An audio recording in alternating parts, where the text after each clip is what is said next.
It's 11:15, so we're going to go ahead and get started with Robin's webinar. I just wanted to take a minute before we start to welcome you to the Carterette series webinars. I know many of you were in the previous session, so this will be a repeat for you, but in case you're new, maybe it'll be new information. So I'm Sarah Steiner from Georgia State University, and I serve on the Carterette series planning team with Tessa Minshew and Buffy Hamilton. Also today we have honorary member Karen Vyers, who is helping us out with technical stuff. So we're excited with this series to be able to highlight trends, innovation, and best practices in Georgia's academic, public, and school libraries. While the focus of the Carterette series is on highlighting Georgia speakers and programs, the webinars are open to anyone, anywhere, so please do share the invitations with your friends in other states or other countries. Those of you who are viewing with groups, we'd love it if you let us know over in the chat. The series is actually hosted by the Professional and Continuing Education Interest Group of the Georgia Library Association. If you live in Georgia and aren't a member of GLA, we strongly encourage you to join. Your membership shows much appreciated support for these webinars and for the Georgia Library community as a whole. And we do like to make these free, so hopefully we'll continue to keep them free, and then everybody can just come and go. So before I introduce you to Robin, I'd like to tell you just a couple of things. For those of you tweeting the session, the Twitter hashtag is Carterette, and microphone and whiteboard tools are disabled for participants, so please use the chat area to ask questions or comment as Robin is speaking. If you don't hear the audio, of course, there's no reason for me to even say this, but if your audio blips out maybe as we're going through, try logging back out and back in again, and if you need an attendance certificate, that will be provided at the end of the session. And if you're watching this after the fact, I'm sorry to say that we cannot provide CE certificates for non-live webinars. So just a brief view of the participant interface. Up here in the top left, you'll see we actually have the participant window, and you may be asked to use this here to the right of my little bleeping red thing with the check mark and the crosses. The chat window appears underneath, and over here on the whiteboard is where everything's going to be happening. And just a quick note, if you're sending messages even privately, the moderators will see them. So just so you know about that, it's a little bit big brothery. Just want to let you know. So let's go ahead and get started. I want to introduce you to Robin. Robin is the head of database maintenance at the University of Georgia in Athens. You can read her blog Content Divergent at contentdivergent.blogspot.com. I have never heard Robin speak, but I understand she is amazing at it. And thanks, Robin, very much for being with us today. Thank you, everyone, and I hope you can hear me okay. I try not to move my mic around too much, but it seems like I always do. Some of you may wonder how in the world I got involved with digital identity, reputation management, things like that, because it seems like I'm kind of a geeky person, database maintenance. I can't think of anything more geeky than that. But as part of my outside activities, I'm also a visual artist. So if you do go Googling me, you will find my artwork, and that's fine if you want to go take a look at that. I don't care. But part of being an artist, of course, is promotion and learning how to promote the events that you attend and participate in. So that was sort of how I got started in terms of the promotion aspect of social media. The other thing that I discovered that was happening to me is that as I got personally more involved in social media and also more involved within my library, I'm at the University of Georgia Library. We do have a fairly active blog. We have some of the same concerns and challenges that Sarah had mentioned in the earlier session with trying to keep our content fresh, and also sometimes we have sort of ebbs and flows in terms of content writing and things like that. So I was part of that initial group, and that was really my first delving into social media in terms of using it at an organizational level. So I've kind of done both. I've done the professional stuff on my outside of the libraries in terms of my artwork and things like that. I used to do an art blog. I did that for several years, and I would do new photos every week and that kind of thing. That's still out there, even though it's very old at this point. But then I did also get more involved in social media here at the University of Georgia.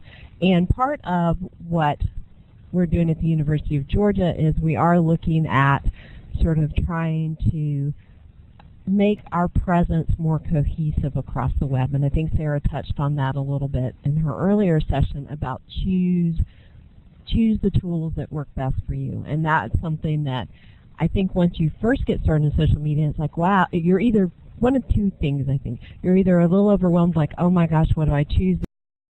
There's so many different things to do. Or you're like, wow, look at all these great things I can do. I'll just go out and do a whole bunch of everything. And then you just kind of have little pieces, bits and pieces sprinkled all across the web. So I think there's a little bit of trying to figure out what's a more cohesive approach to our social media. And here at the University of Georgia, we do have a YouTube account. It's not really active. Some departments, we have several special collections in the library, like the media archives and the Peabody archives and things like that, and those do a lot more video stuff than some of the other groups and departments in the library, and that makes sense because they are very media-based.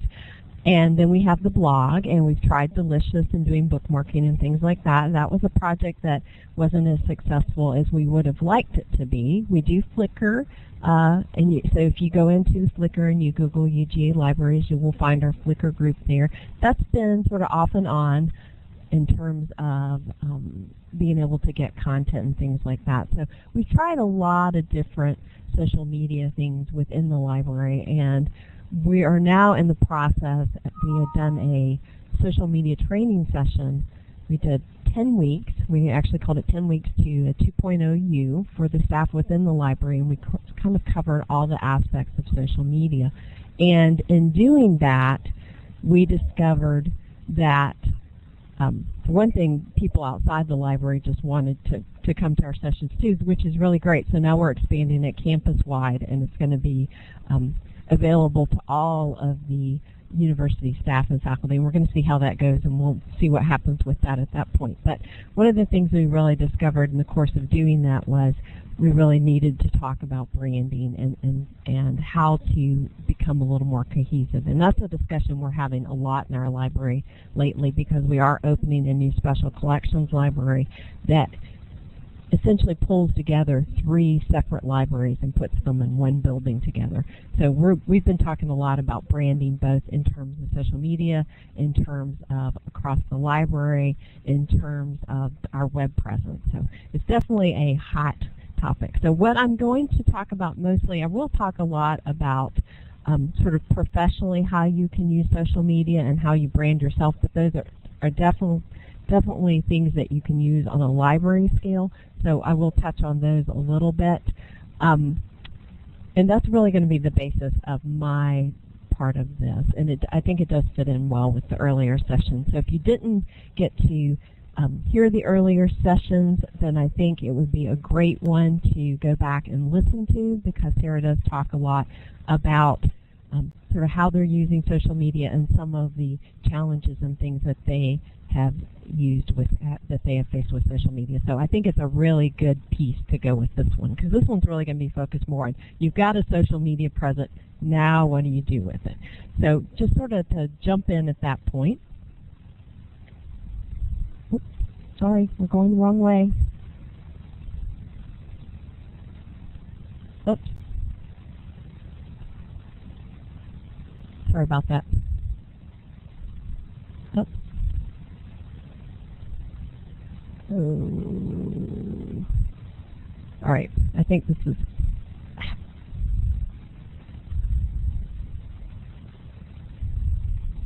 All right, I will not press to the end again, sorry. I'm on a mouse that I don't usually sit at, and a keyboard I don't usually sit at, so it's a little bit tricky here. Anyway, this is a mind map, and there's a lot of different mind map tools just to kind of show you what my web presences are across the web. You can see my Twitter accounts up here on the left. I have a LinkedIn account and all of those things. So you can certainly touch base with me on LinkedIn. You can find me on Twitter. I'm much more active on Twitter than I am anyplace else. I think that's a really good place for me to network with people. You can also you can find my artwork on Facebook. I'm not really doing Facebook in terms of professional networking so much. I've kind of moved that to LinkedIn and Twitter, but Twitter is definitely a great place to find me. And you can also follow me on Twitter without actually friending me. You can, or following me. You can actually just subscribe to the feed too if you want to do that. So what is your brand? And I think we'll just really start at the basics here. Brands represent people, organizations, products, companies, and more. And they can be represented visually by logos. They can be represented by slogans, names, and more. And I can think of a lot of situations where you can, a lot of examples of logos. I think they're everywhere. I mean, you see the blogger bee, we know that. You see the YouTube with the bright red, you know that. So there are logos everywhere. There's a lot of slogans that are out there that make you think of particular products. A lot of the jingles, commercial jingles, you remember from when you were a kid, and we all, depending on what year you were a child watching TV, if you grew up in a household that watched TV, you may know some jingles that others do and things like that. But all those sorts of things, commercial jingles that you may remember, all of those things that you can think of.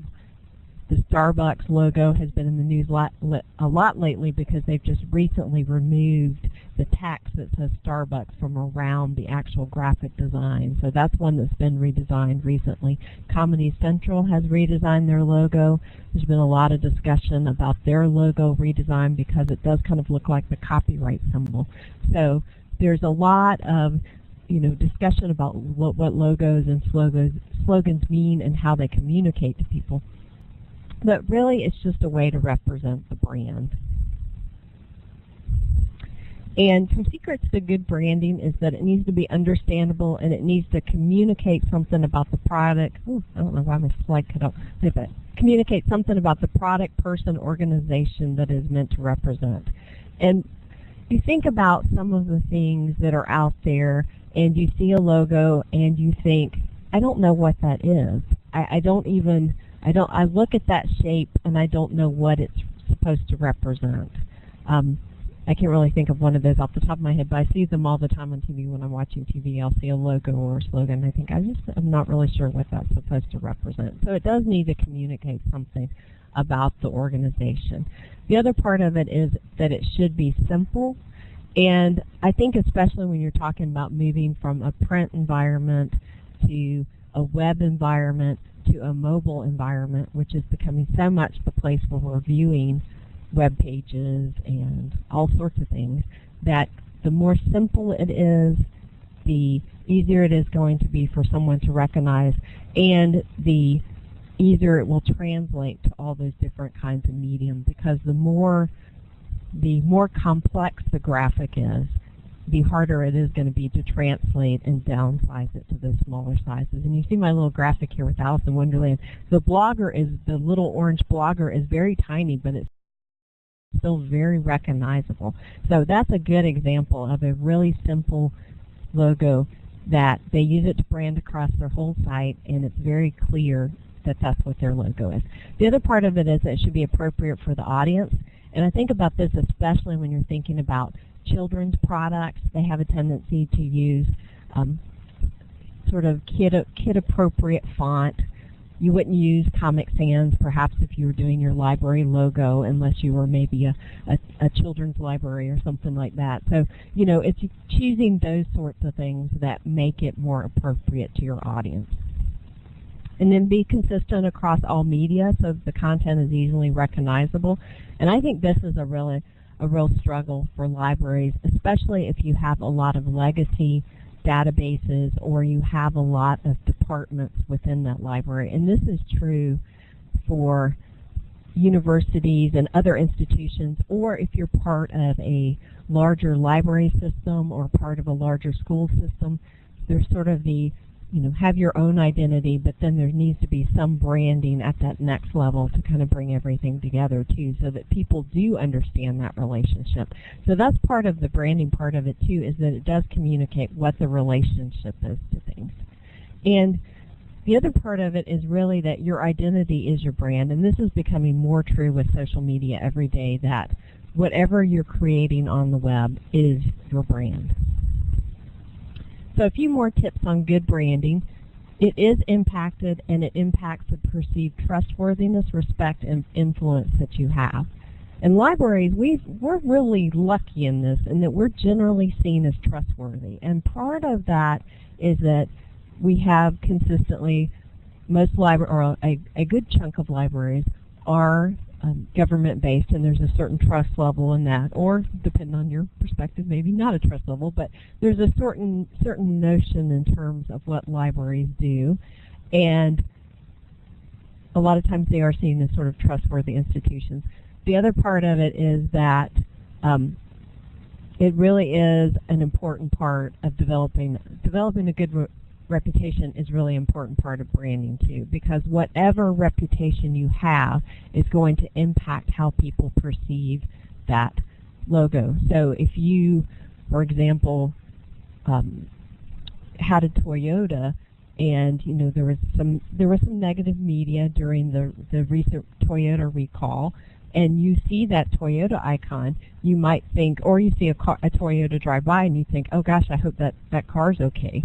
So there may be that sort of perception that, when you see something, you see a particular logo, or you see that particular logo in some space, if you have a negative connotation or a negative opinion of that logo, then that may very well influence what you think about that particular product, regardless what it is.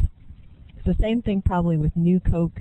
I don't know how many people remember the New Coke scandal. I think it was in the late 80s maybe, but that was an example of, sort of both a branding nightmare probably, but also an example of brand loyalty too. And brand loyalty is really part of that. That's one of the good parts of creating a good brand, I think.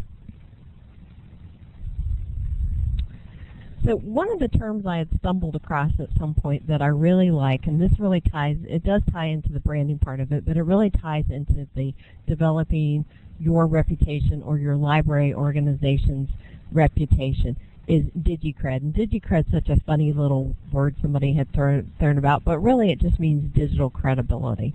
And this is really focused on what you create online. And certainly we all create content that is never sees the light of day. It's just various places.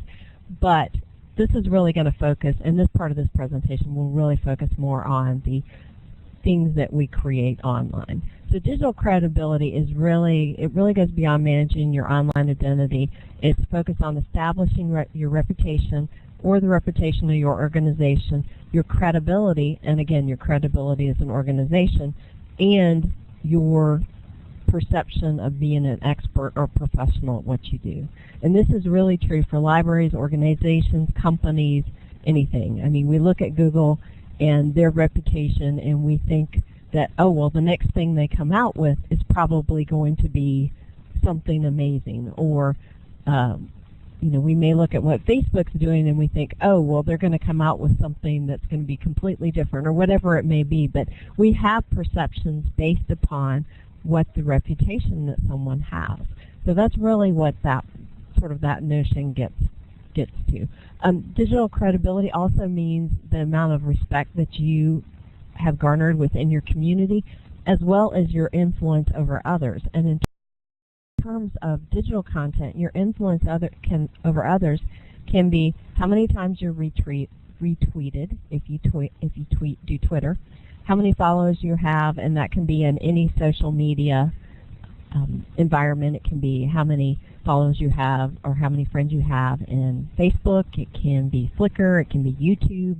It can be really anything, as well as your influence within your area of expertise. And this can be how many times you're cited. It can be how many times you're headhunted or who hires you. It can be the kind of companies or libraries that network with you in various ways. So it really is all of those things put together. So I really wanted to talk, and I touched on this a little bit, but what digital identity actually is. It really is everything you create online, which that to me is pretty obvious. If I put my resume up online, which it is, that is part of my digital identity. If I have a LinkedIn account that I've created, that is part of my digital identity. But the other part of it, which I think is the trickier part of it in some ways, because you don't have the kind of control over it that you do of what you put on the web, is what others create about you. And this is where we see people these days coming in having a lot of problems, is that people tag photos of people. They may post photos of people that are, perhaps they're a little inappropriate, or perhaps they're not, but might not fit into that digital identity that the person or organization is trying to craft. The other things that, and we don't think about these things, but they are often found on the web these days, anything that comes from a governmental resource that can be found online. And they can be things like tax records, criminal records. We have and I don't know if they're all over the United States or not, but it's called Bad and Busted, and it's like a little weekly, or maybe bi-weekly, I don't know how often it comes out, but it's like a little flyer, and it's all of the mugshots of people who have been arrested. And it's available at various convenience stores and things like that. That is just information that was publicly available, and someone took it and put it into a little flyer that is distributed all over, at least all over the region around Athens. I don't know where else they might be, but that's an example of someone taking information that's publicly available, and it's, depending on who you are, I guess it would be very negative if someone would see that. So, there are those things out there that are created about you that you might not be able to control. And no, I have thankfully never been in Bad and Busted. And it really is your digital footprint. It's also what you leave behind at sites, and that can be if you leave comments, if you vote on things, if you write reviews on things, if you like things. All of those sorts of actions that you create on the web create a web history. If you're a Google user and you've turned on web history, if you go into your Google account, down at the very bottom, actually in your Google account, at the very bottom of your account settings, you can actually see all the information that Google has collected about you, and as far as what they're going to tell you they've collected about you. And you can see your web history there too. So it really is, there's so much more beyond just what you create. The other thing you can do in terms of digital identity is really just Googling yourself, and I think we all talk about doing that and do it regularly, hopefully. Google really is your permanent record these days. Even if you do take something down, chances are it could end up in the Internet Archive or be harvested by another resource. There's several companies out there. My Life's one of them. Can't think of any others right now, but My Life's the big one, that are just harvesting information from so many public record sites, and they actually include things. It may not be right, but they actually include things like your street address, your telephone number, the genders of any people who live in your building or your house or at that address, your income level, and just a whole bunch of information. So it's Sarah said they're a bit creepy. They really are a bit creepy in terms of what they're collecting, because they're collecting information from public records, and then they're matching it up against what they can find publicly through social media sites like Twitter and Facebook. So it is something to really think about, and I can post the links to some of those to take a look at. But it is something that to really think about when you're in these social media sites, that you are creating content, and you need to think carefully about your privacy settings. So then reputation management really is just what it says. It is about creating and controlling and managing your identity. And the goal of reputation management is to build the positive and minimize the negative. That is a really, sounds just really straightforward and easy to do, but it's not quite as easy as it sounds. But it really is about cultivating the identity you want to present to the world. And one way you can check, and I think Sarah talked about Google Alerts, and Tessa talked about Google Alerts. One way you can check, and I'll actually talk a little bit more about Google Alerts, is you can set up a Google Alert to yourself to see what's coming up about yourself too. Oh, shit.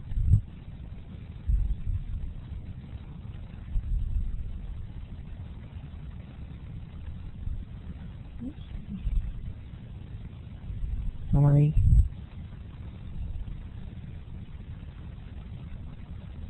I did. I hit the wrong ear. I'm sorry. I need to bring my own mouse next time, I think. I moved into a conference room, so I have plenty of room and let's see if I can remember what slide I was on.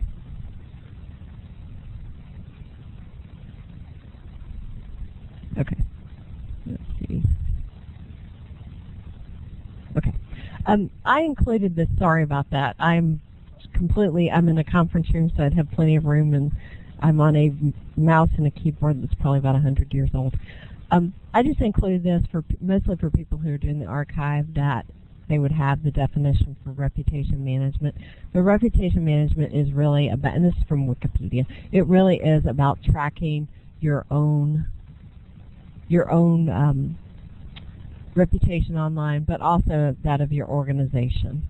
And you can go in and look at your library, going in and looking at your library organization or your company to see what Google says about it. And the other thing is things that are companies and organizations, they may also appear in some of the rating services depending on what you're doing. I've even seen some of the sort of student cafeterias show up in things like Yelp and things like that. So, there's all kinds of review services out there, and you may, want to take a look to see what people are writing about you. So why is all of this important? Well, before you can effectively network and before you can really look at your branding, you really do need to create a foundation. And in the world we live in today, it really does mean an online presence.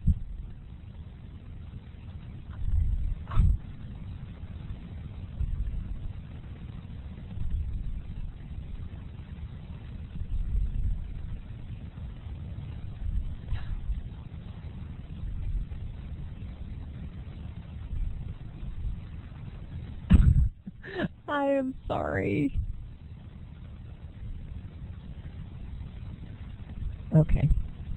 It should be just like a go back to the previous. Okay, sorry. So, especially for individuals, cultivating a positive and appropriate online presence is particularly important. And I think for librarians that's really important because for many of us, we are working with the public. For those of us who aren't working with the public, we do still go out and do presentations, and we write and we publish and all those other things. Or we may be going out and doing volunteer work and all those kind of things. So I think having the, being able to develop those sorts of things is a good idea, regardless what you're doing in terms of your work. There are companies out there that work, as they call it, they work Google, and the idea behind it is that they're trying to especially repair online reputations, but they do other things too. They help establish them. This is one that I thought was particularly interesting, and I like that they say the internet is your resume because I do think that is very true. And what I thought was really interesting about this website is they start with high school students. So they really are looking at starting to build that Google CV, that Google resume, starting at high school students. And we are all starting to hear, well, everybody, everybody's Googling everybody. So it's very likely that not only are students Googling their prospective college campuses, but they're also probably some Googling going the other way too. And of course with students, depending on their age too, one of the things to be aware of course, is the age issue and all of that kind of stuff. So I don't know exactly if they only start with 18-year-olds or if they actually start with just high school and all. But I do think that's really interesting. I also think that it's interesting that they charge, this particular company charges more for people with negative content on the web, or if you have multiple nicknames or multiple names. And that's something that has hit me because my name is very common. There's a lot of Robin Fays on the web. You can do this all for free though. And how you do it, it is just really persistent and being persistent and being consistent. And you use the social media and you just start building your web presence as you want to build it. And part of that is really thinking about what your social media strategy is. And Sarah talked a little bit about social media strategies and social media policies. I don't think you actually have to have a policy for your library or organization. I do think you need to have a strategy. And I think that's true as an individual, too. I have my own social media policy, sort of, and it changes. In fact, I was thinking I need to update it again. But I also have my list of guidelines, and they're published on my blog, my list of guidelines for why I follow people and why I don't follow people, because I felt like I needed to articulate that not only to myself but also to the people who network with me in terms of this is what my goals are here. So I do think sitting down, it doesn't have to be, mine is a little more formal to have it actually written out as a social media strategy. But the reason why I wrote mine down is I kept talking about, especially about Facebook, I kept talking and talking and talking and doing all these presentations about various social media, and I would always tell people what my social media strategy was. And I started hearing, you need to write that down, you need to write it down. So that's how mine came about, is that I actually sat down and I thought, well, maybe I should write down my social media strategy. And it was good. It was a good process for me to write it down because it made me think very carefully about what I want to accomplish with what I do. Where am I spending too much of my time with no payback of any kind? Sarah talked about how you can just be blogging and you're just talking to a vacuum. There's no one out there. And I think that's true. Maybe, and for some people, blogging may not be the thing they want to do. Maybe they want to focus on, if they're taking lots of photographs, maybe they want to focus on just Flickr. Or maybe if they are doing something where they're pushing out a lot of links, maybe they want to use something that's more link-oriented, like StumbleOn or Twitter or something like that. Or if they're really looking to just sort of put a resume up and they may join some groups, then maybe LinkedIn would be the better place for them. So I think that's really the way to think about it, is you don't have to do everything out there, as Sarah said. You don't have to do everything out there. You can kind of pick and choose the things you want to do. And it doesn't hurt to try something. And if you try it, like I still use Delicious. I love Delicious, but it's not where I spend a lot of energy. I just bookmark things as I go. I use it as a personal bookmarking service so that whenever I do a presentation, I have all my stuff handy. That's the only way I really use Delicious these days. It's not something that I'm really networking with people or any of that kind of thing. So you can really pick and choose where you want to spend your energy. There's lots of places, I left the UGA in here, but there's lots of places that you can create a free web.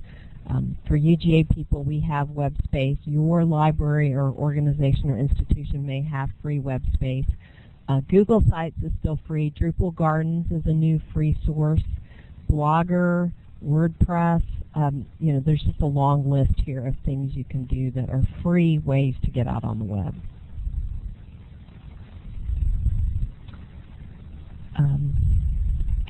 The other thing you can do is that you can claim your ID at sites even if you're not using them, and a lot of sites are kind of against this because it's kind of hogging up a login name. But it's also a way that maybe you want to go in and test it and see how it works. So you can certainly do that too. And then if you decide you want to use it, I signed up for a Twitter account way before I really jumped into Twitter. And I would mostly just go in and look at it every once in a while. I wouldn't really spend a lot of time there, but I had my Twitter account established. So I think you can definitely do that, especially if you think you might use the site. You can go ahead and go in and just kind of play, and you can always go back to it. Do Google yourself. Do network with aspirational professionals. You can connect with them on LinkedIn or Twitter. One way is just to go in to those sites and search. You can search by libraries. You can search by information professionals. I like to search by metadata sometimes and see who's out there talking about metadata. So you can go in and you can search something very general like information or technology or web design, and see all the things people are talking about and find interesting people that way. Or you can go and actually go in and choose something very specific like metadata or semantic web, and you will get, probably a very much more smaller community to tap into. The other thing is you really do need to keep your private life private. And I think this is really challenging in the Facebook age these days. And we'll actually look a little bit at talk a little bit about the privacy settings stuff. If you need to, you can create professional and personal accounts, and I particularly suggest this for people who have children who are on social media too. You may very much want to have your family personal accounts and then have a professional account so that you're keeping those separate. Because on Facebook, even though you may have your privacy settings set, they can still often see, depending on your friends' privacy settings, they may see comments that you make on other friends' sites. So those may or may not be appropriate kind of things for, well, anyone, your mom, your children, whoever, to see. So you may really need to go in and divide those accounts up. You do not have to friend everybody.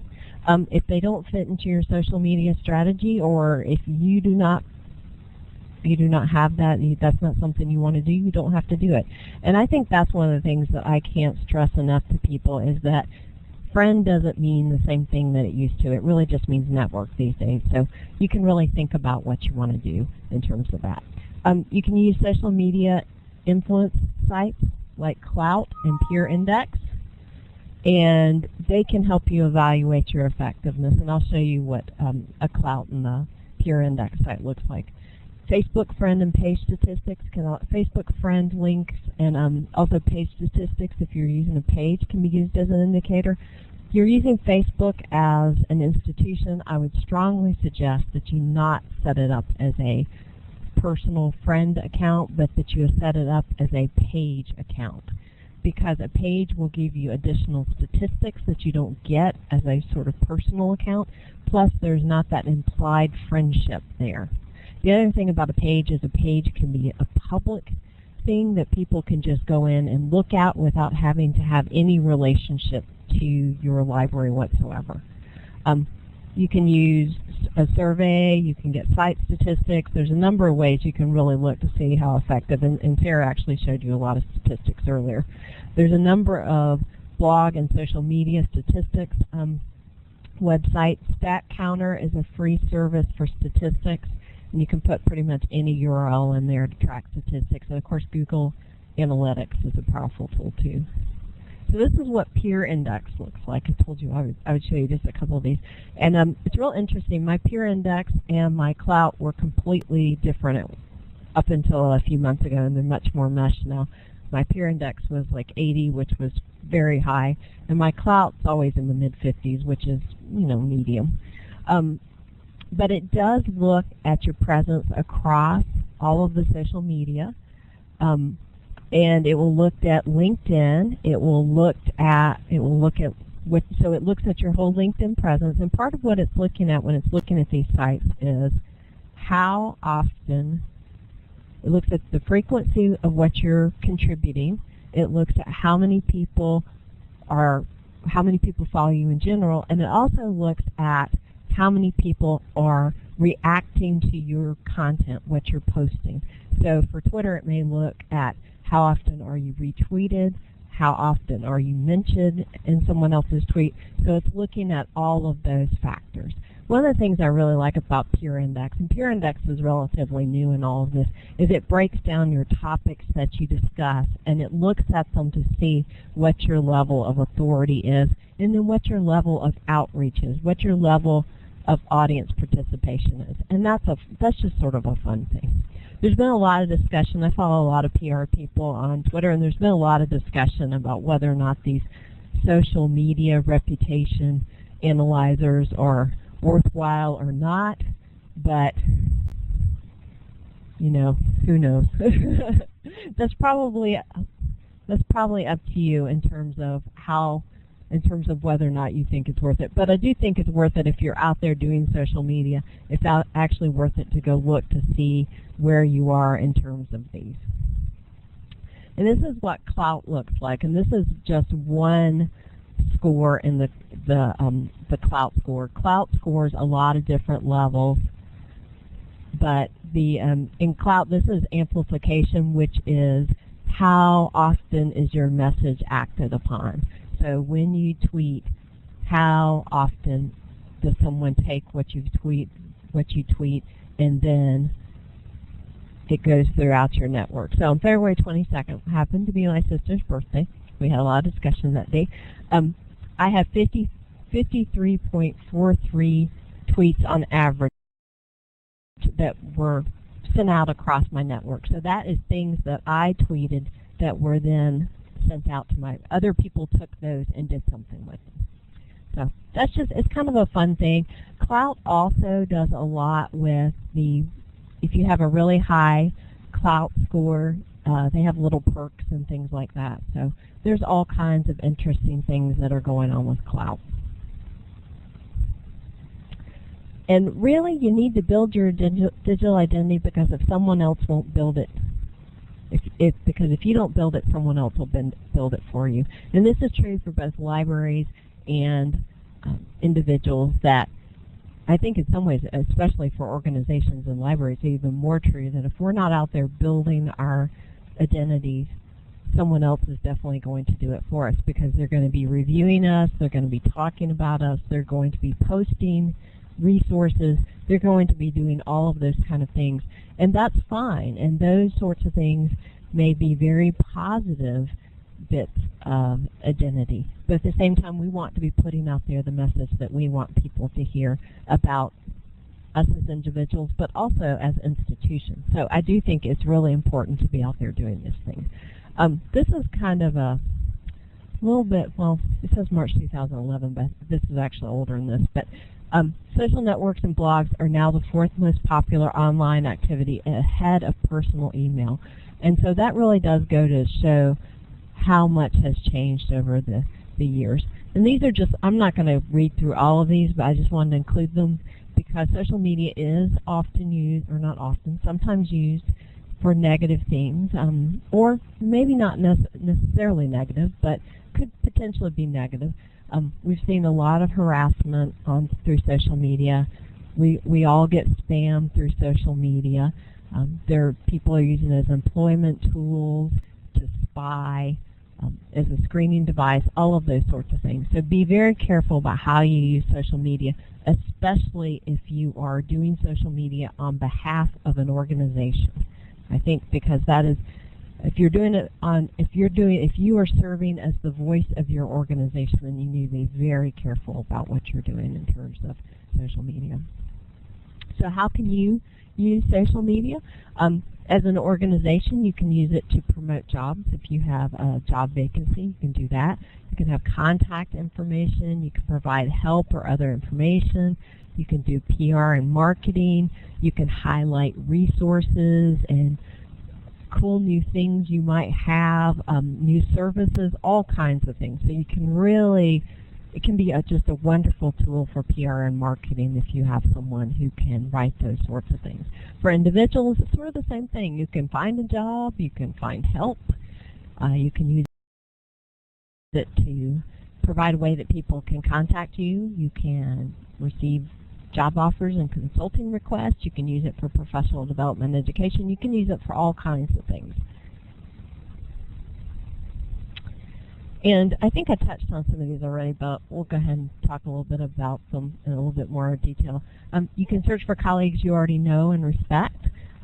GLA has a great bunch of people, and a lot of them are very active professionally and very active on Twitter and Facebook and LinkedIn and all of those places. So you can certainly, if you're in LinkedIn, you can go in and just type in anyone and see if they come up, and you can send them a request. And if for some reason someone doesn't accept your request, don't get your feelings hurt. They may or may not be actively using that particular social media site, or they may be using it in a different way.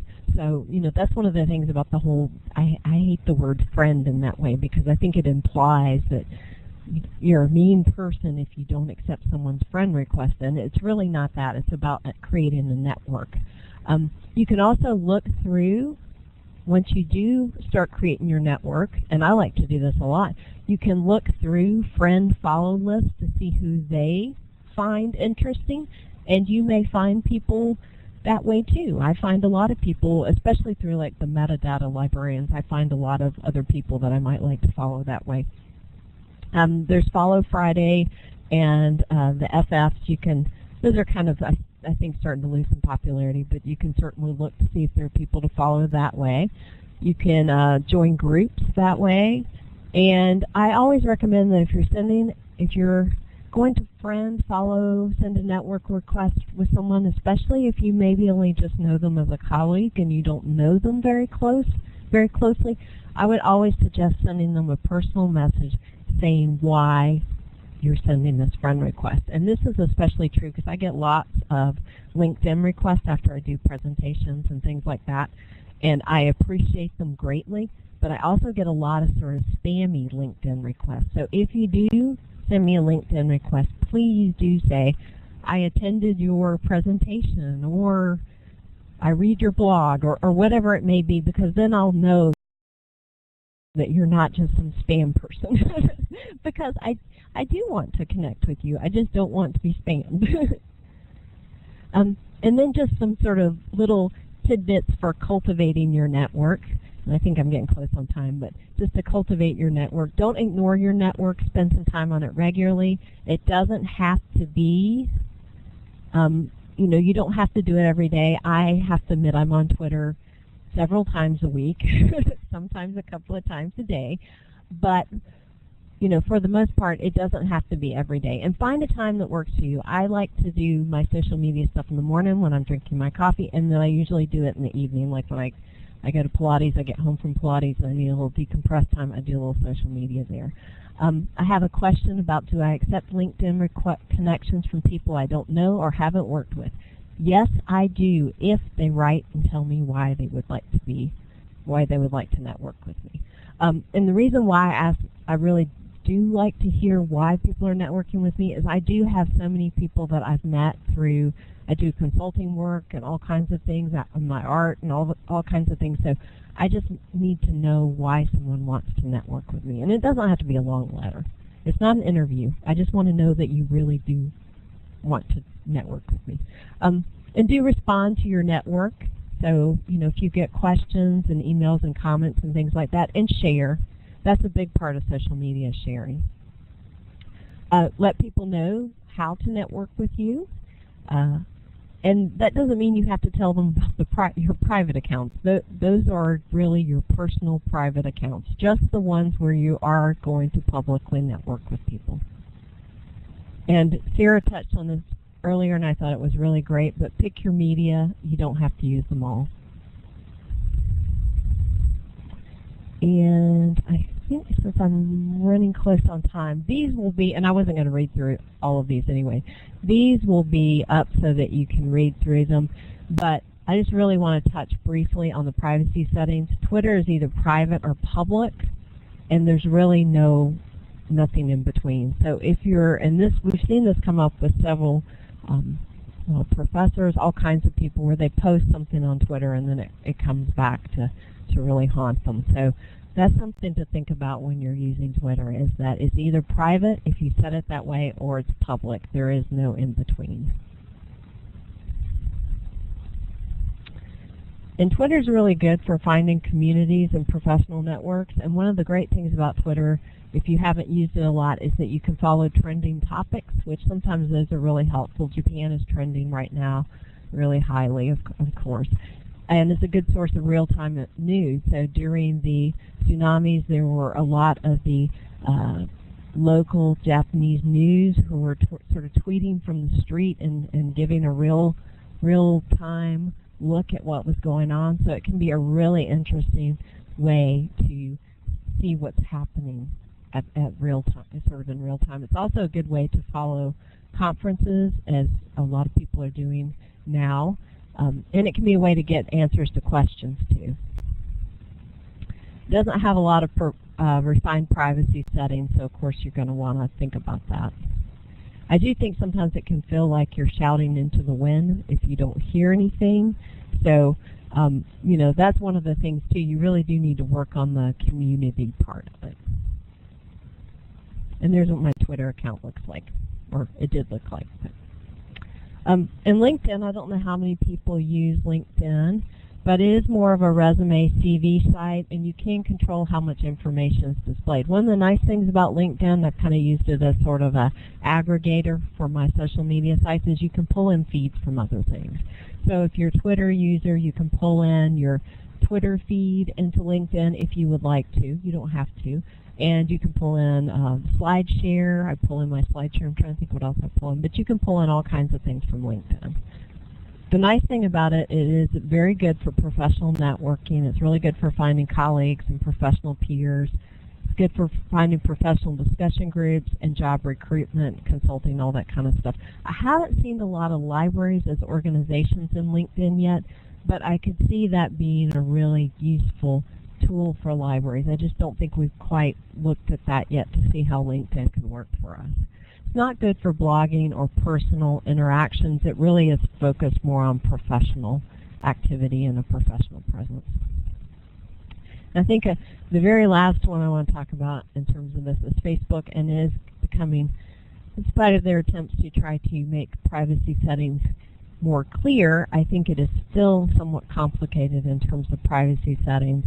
And I think that it's one of those things just to think about very carefully. And I think for a lot of people, there's a very big mix of personal and professional network kind of all put in there together. And I do think with Facebook, they do change the privacy settings a lot. And that is something that if you are using Facebook to network professionally, and you do have a personal group of friends in there too, then I think you really do need to stay on top of those privacy settings. And like I said, you have to be really careful if you do have, if you do want to keep those groups separate, because there are ways to keep those groups separate, but they will still sometimes see information that overlaps, like if you comment on someone else's wall and their privacy settings are set so that anyone can see it. So there are still those sorts of things you really have to think about with Facebook. And this is what my Facebook page looks like for my artwork. And I really think as organizations, this is really the way to go, because you can customize it, and unlike you can't change the color too much, but you can do some things with the center space in the middle with the Facebook page. So as a library, you could put your library, a photo of your library or some of your patrons or whatever you would want to put there. So a Facebook page is really the way to go if you're looking at developing an organizational presence in Facebook. And the other thing about it is you do get statistics that you do not get with the regular Facebook parts of regular Facebook account. So it does give you a lot of advantages over having a regular Facebook account. It does seem that more people are starting to move their organizations and companies towards pages, and I think that's a smart idea. And just finally, to sort of wrap up, always read the terms of service and privacy statements. They are boring and confusing, and they change, and that's why you should read them. Do always double-check your preferences or options on any social media site. Always think about the information you give away, and if you need to, or you're not sure about whether or not you want to use that site regularly, you can always use a throwaway email address. There are several companies that do sort of disposable email accounts. I just use my Yahoo account because I don't really use that one anymore, but you can certainly do a lot of different things. Don't make your private life public unless that's your goal. And be aware of social networking etiquette. Oh, I left a UGA thing in there, sorry. Do Google yourself and cultivate your web presence. You are your brand, and use digital identity services like Claim ID and Open ID, and I think Tessa had posted Claim ID earlier. Claim ID is a useful way of saying what you create, kind of saying, hey, this is all my stuff. And then you can also, the nice thing about Claim ID is you can also say, and this is not my stuff. So for me, there are so many Robin Fays on the web, it's a good way for me to say, well, that Robin Fay, the doctor, is not me, even though I might like to be a doctor, but that Robin Fay is not me. And the Robin Fay McNair that teaches fear of flying classes, that's not me either, even though she's a cool person, but that's not me either. This is me. So it's a good way for you to be able to say, these are things you can say what you've created and what belongs to you and what doesn't belong to you. So I think that is a very useful tool. And just sort of the final wrap up, be helpful, be present, be social, share the love, and pay it forward. And that is really the key to cultivating an active social network. And cultivating an active social network means that you will then end up with a good, strong online reputation, which then impacts your ability to brand things, and it develops your brand. And I think those are really the keys, because being helpful, I think, as libraries, that just makes perfect sense. Being present, participate, and contribute. If you do not participate and contribute in your social network, it doesn't matter if it's Facebook, LinkedIn, Twitter, whatever you're doing, it doesn't matter. If you're not participating and contributing in it, people will either start ignoring you or they just will stop paying attention to you. I mean, you'll lose, if you're on Twitter, you'll lose followers if you're not participating or posting anything, or you'll just sort of fall off the map. They share the love, and that I think is sort of just some of that little bit of social media etiquette, where you just need to sort of help grow your network, help them grow, because the more they grow, the more you grow too. So it really is kind of one big giant community pile. And do pay it forward. Do contribute and share what you can. And all of my links are on delicious.com/GeorgiaWebGirl/digital-identity. I think there's over 100 links there. I can certainly pull them out and pull some separate ones out. I did put this up on SlideShare, and I know it will be archived too. So if you have any questions, let's see if there are any questions in the chat I didn't get.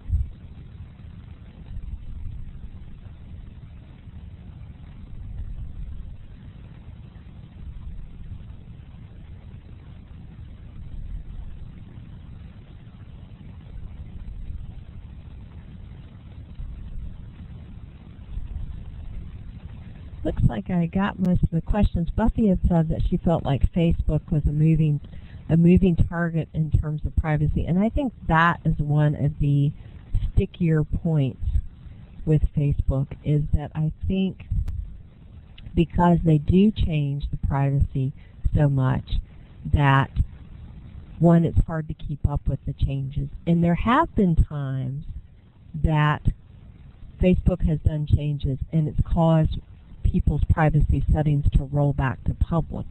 So that's the other part of it, is that not only do they change privacy settings, but they've actually had problems when they've implemented them where it has caused some people to have their settings rolled back to public. And that may or may not be a problem for you. You know, it really depends on what kind of content you're posting and how you're using those sorts of resources. So, and that's the part of it too, in terms of library brand too, is that you really do have to think about what do you want to achieve there, and trying to pull all your content together so that it all fits a cohesive package, I think. Yes, this will be archived. Even though maybe I can record it without the glitchy. The glitchy.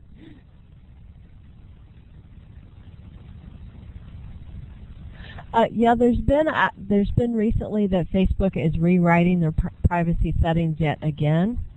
I don't know that they'll be any easier to follow or read, but that they keep rewriting them. I think it's a very hard thing to do, because it is such a mashup between privacy and what people want to post publicly too. Is it a viable strategy to do all your family interaction off Facebook and your professional interaction off LinkedIn? Actually, that's what I'm mostly doing now. I do use my page for my professional stuff in Facebook, but more and more of my, I really have tried to scale back on what I'm doing in Facebook professionally, but I do think that that's one of the things to think about. The thing is, there are so many people on Facebook right now that it's hard not to be in that environment, but perhaps you don't need to be in that environment as a person. Perhaps you could set yourself up as a page, and that way you could still interact with people professionally. And I'm seeing that with a lot of the PR people. You see that a lot with the actors and things like that, where they create their pages. And I think we're completely out of time, so I will say goodbye.